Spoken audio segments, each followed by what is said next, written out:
More kids in Georgia are rolling up their sleeves to get vaccinated. The state's Department of Public Health says more than 19,000 children ages 12 to 15 received their first dose. That's over the course of about a week after both the FDA and CDC gave the green light for the Pfizer vaccine to be administered to that age group.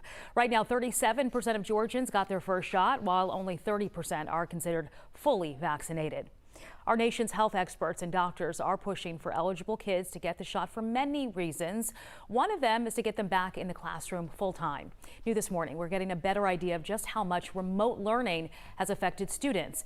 And Francesca is looking into the new study for us. And Fran, this is the first real in-depth look at learning loss for some of the Metro's biggest districts. It really is, Sheba. And the study reveals a lot about the elementary and middle school students here as well, most impacted by online learning. And it offers some perspective and some solutions. So let's take a look at what researchers from Georgia State University and the Metro Atlanta Policy Lab for Education found. Take a look. So first, some kids are 7.5 months behind when it comes to reading and 7 months behind on math. For some perspective, a full school year is 9.5 months. Next, impacts varied a lot depending on the district, subject, and grade level. Not all children or kids have been impacted equally. And last, kids who went back to a physical classroom are learning faster than those who stayed remote, but not fast enough to put them back where they were before the pandemic began. And the huge takeaway from all of this is elementary school kids, the ones who aren't eligible for a vaccine yet,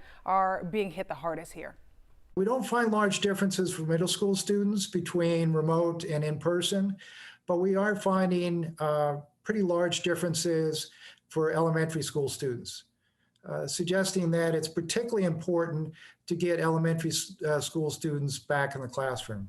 So here's what researchers say schools should consider to get students back on track. Target students who've been impacted the most and offer high-intensity small group tutoring, offer summer school and other programs during school breaks. And yes, in some cases, they recommend extending the school day. And Sheba, we know that's a move that Atlanta Public Schools has already taken, extending that school day. They've extended elementary school days by 30 minutes starting in the fall. Yeah, and a lot of high schoolers are upset over that as well because it means their day will start earlier. Francesca, thank you.